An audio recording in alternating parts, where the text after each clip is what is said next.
안녕하세요. 국제정세 전문가 정치학자 김지윤입니다. 여러분, 우리가 사는 세상은 놀라운 속도로 발전하고 있습니다. 하지만 그만큼 자연재해, 분쟁, 테러 같은 재난도 더 자주 또 더 복합적으로 발생하고 있죠. 그 결과 구호의 손길을 기다리는 지구촌 이웃 역시 계속 늘어나고 있습니다. 이렇게 국제적인 재난이나 분쟁이 발생하면 뉴스에서 이런 소식을 자주 접할 수 있죠. 한국, 네팔 지진 피해 지역의 긴급 의료 지원, 동아프리카 가뭄 대응 긴급 식수, 식량 지원. 이런 소식을 들으면 문득 이렇게 생각하실 수도 있어요. 아니, 우리나라에도 어려운 사람들이 많은데 왜 한 번도 가보지 않은 먼 나라를 도와야 되지? 안타까움을 느끼지만 어딘가 좀 먼 이야기처럼 다가올 때가 있죠. 그런데 정말 멀기만 한 이야기일까요? 지구는 생각보다 좁고 또 국제사회는 생각보다 촘촘하게 연결되어 있습니다. 오늘은 우리가 흔히 원조라고 부르는 인도적 지원 활동의 진짜 의미를 이야기해 보려고 합니다. 인도적 지원 현장에서는 어떤 일들이 벌어지는지, 왜 대한민국이 그곳으로 가는지, 그리고 인도적 지원이 왜 필요한지 천천히 한 걸음씩 저와 함께 들여다보시죠. 먼저 인도적 지원의 개념부터 정리해 볼까요? 인도적 지원은 재난, 전쟁, 기후위기로부터 고통받는 사람들의 생존과 존엄성을 지키기 위해 제공되는 긴급 구호 활동을 의미합니다.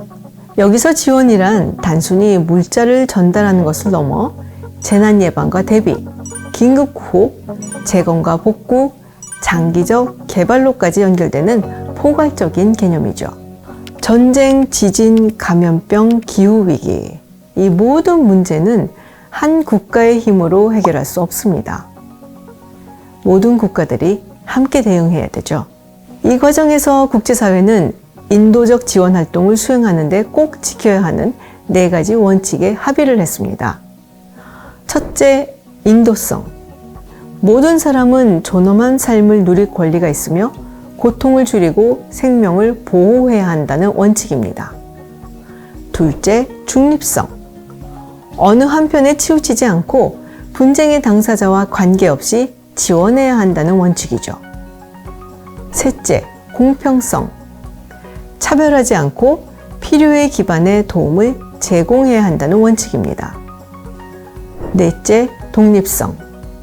정치적, 경제적, 군사적 이해관계로부터 자유롭게 인도적 목적에 따라 행동해야 한다는 원칙입니다. 근데 여기서 가장 중요한 점은 인도적 지원이 단지 불쌍해서 도와주는 차원은 아니라는 겁니다. 국제사회 속에서 책임 있는 국가가 수행해야 하는 역할이고 또 장기적으로는 세계의 안전과 미래 세대의 안전을 위한 투자라고 볼 수 있죠.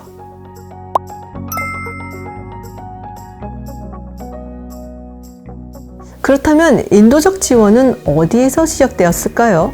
오늘날과 같은 체계적인 국제 인도주의 활동은 19세기 중반 국제적십자위원회의 탄생과 함께 본격화됐습니다.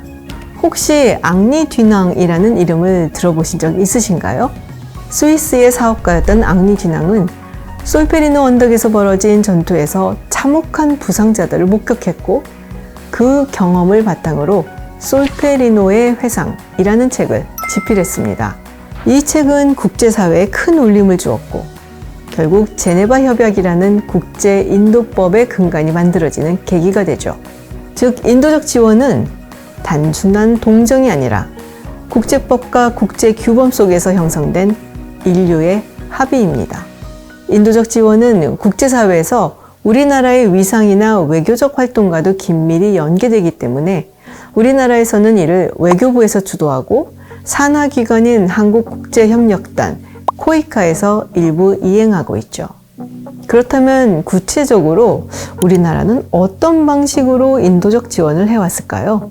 지금부터 대표적인 현장 사례들을 통해 실제 어떤 변화가 만들어지고 있는지 함께 살펴보겠습니다.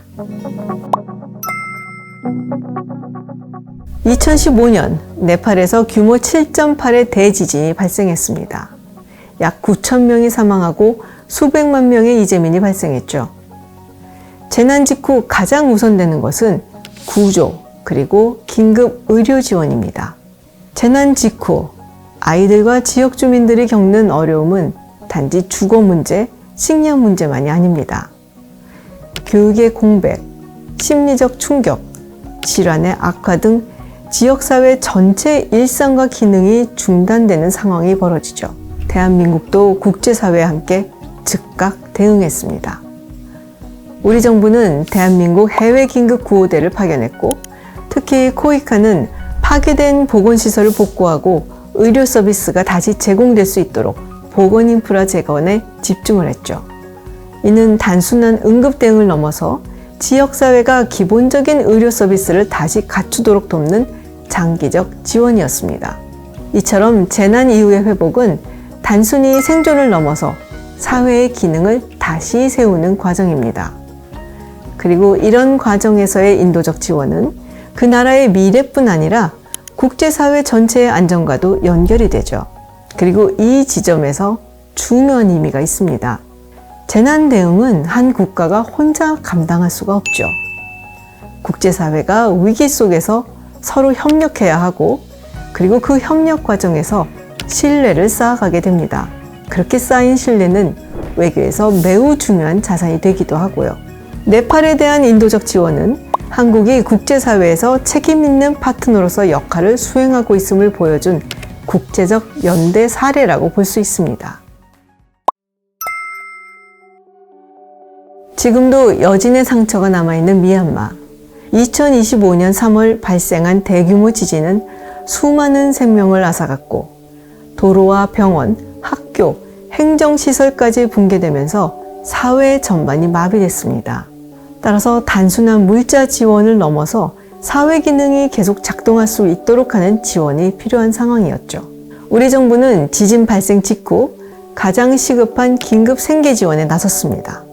재난 초기 단계 피해자들이 최소한의 생계를 유지하고 구호를 받을 수 있도록 지원했습니다. 우선 피해 지역의 생명을 살리기 위해 중립성을 가진 국제기구를 통해 200만 달러 규모의 인도적 지원을 실시하고, 쉘터 장비나 위생용품, 담요와 같은 비축물자 8만 점을 긴급 지원해서 이재민들을 보호하고 이들의 기본권을 회복할 수 있도록 도왔죠. 이후 초기 복구 단계에 도움을 줄 수 있는 추가 후속 물자와 함께 민간 공동 대응 플랫폼 래피드로 굿 네이버스, 기아 대책, 세이브 더 칠드런, 월드 비전 등 4개의 NGO와 함께 긴급 식량 지원 사업까지 추가 진행 중에 있습니다.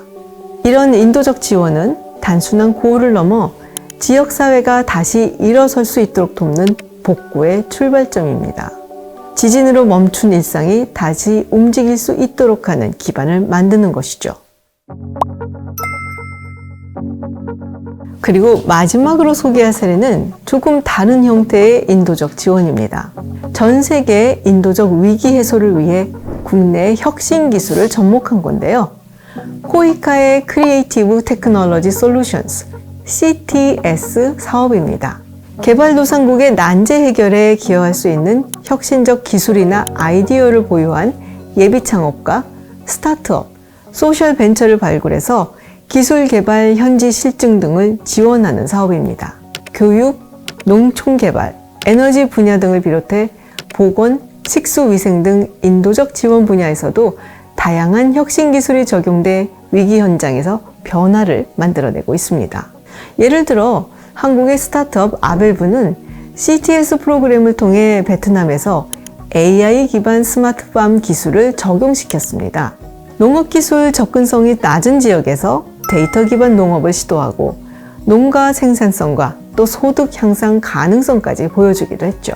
또 다른 기업 위플랫은 물 인프라가 취약한 개발도상국 도시에서 IoT와 AI를 활용한 누수 탐지 솔루션을 테스트하고 있습니다. 깨끗한 물은 생존과 직결된 문제죠. 혁신 기술을 통한 물 관리의 효율화는 지역사회가 스스로 자원을 관리할 수 있는 힘을 키우도록 도와줄 수 있습니다.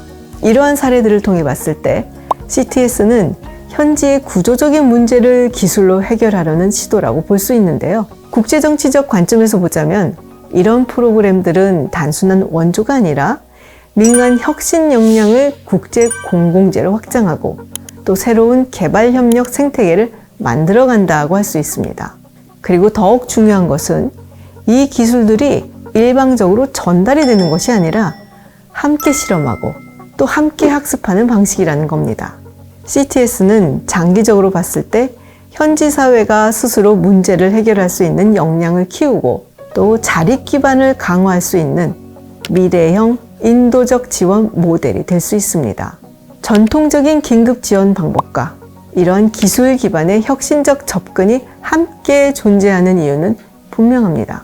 인도적 지원은 생명을 구하는 단계에서 시작이 되지만 지속 가능한 회복 그리고 자립으로 이어져야만 의미가 있기 때문입니다.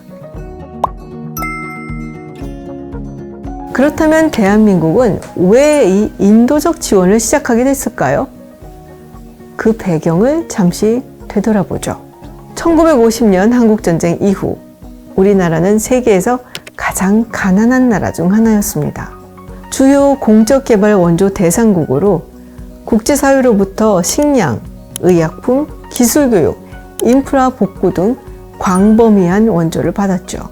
특히 미국을 포함한 국제사회 그리고 UN 시스템의 지원은 전쟁 직후의 혼란을 극복하고 발전 기반을 마련하는 데 아주 중요한 역할을 했습니다. 그 덕분에 우리는 한강의 기적이라 불리는 빠른 경제 성장을 이루어냈고 원조를 받던 나라에서 원조를 제공하는 나라, 즉 공여국이 됐습니다. 여기에는 굉장히 중요한 상징성이 있죠.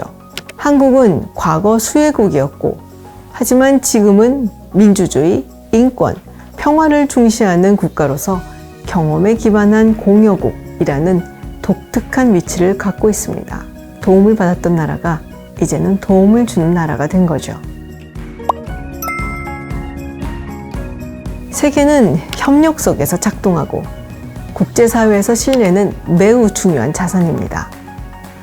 인도적 지원은 단순한 선의의 전달이 아니라 신뢰를 구축하고 국제적 책임을 수행하는 과정입니다. 그리고 이 신뢰는 경제협력, 안보협력, 기술협력으로 이어지면서 국가의 외교적 영향력을 형성합니다. 다시 말해서 국제사회에서 신뢰는 하나의 국제통화라고도 할 수 있겠죠. 분쟁, 감염병, 기후위기와 같은 재난은 국경을 넘나듭니다. 글로벌 위기는 공급망 불안, 난민 문제, 물가 상승, 보건 안보 위기로까지 이어지면서 결국 우리의 일상과 경제에도 영향을 미칩니다. 따라서 인도적 지원은 타인을 돕는 차원을 넘어 전 세계 위기 확산을 막고 우리 사회와 미래 세대를 보호하기 위한 선제적 투자라고 할 수 있습니다. 다른 나라를 돕는 일이지만 결국엔 우리 자신을 지키는 일이 되는 거죠. 그렇다면 인도적 지원은 선의일까요? 아니면 전략일까요? 정답은 둘 다입니다. 인도적 지원은 인간 존엄을 지키려는 선의이자 동시에 미래를 위한 전략입니다. 둘 중 하나를 선택해야 되는 문제가 아니라 상호 보완적인 가치라고 할 수 있죠. 우리는 더 나은 세상을 만들고자 하는 공감과 책임에서 출발하지만 그 과정에서 국가 신뢰를 쌓고 국제 협력을 확장하며 미래의 안정을 준비하는 전략적 효과도 얻게 됩니다. 대한민국은 이제 도움을 받던 나라에서 다른 나라의 회복과 자립을 함께 고민하는 나라가 됐습니다. 도덕적 책임감을 갖춘 국가이면서 국제사회에서 역할을 수행하는 나라죠. 즉, 연대의 방향을 설계하는 나라가 된 겁니다. 인도적 지원은 단순히 도움을 주는 행동이 아닙니다. 우리가 어떤 세계에서 살고 싶은가에 대한 선택이죠. 상대의 위기에서 등을 돌린다면 언젠가 우리에게 위기가 닥쳤을 때 아무도 손을 내밀지 않을 겁니다. 하지만 우리가 연대하고 손을 내밀 때 그 행동은 다시 우리에게 돌아올 것입니다.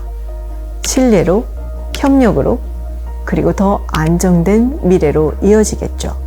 네, 지금까지 저와 함께 인도적 지원에 대한 이야기를 나눠봤는데요.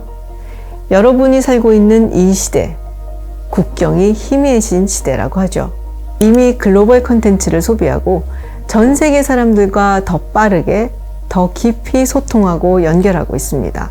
한국은 과거에 도움을 받았고 지금은 다시 그 연대를 실천하는 위치에 서 있습니다.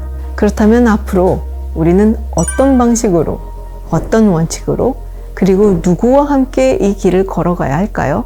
대한민국이 만들어갈 다음 장의 국제협력, 그 방향은 어떤 모습이어야 할까요? 이 질문은 단지 정부나 국제기구만의 과제가 아니라 우리 사회 구성원 모두가 함께 고민해야 할 문제입니다. 함께 더 나은 세계를 만들어갈 선택, 그리고 그 책임 모두 우리에게 있습니다.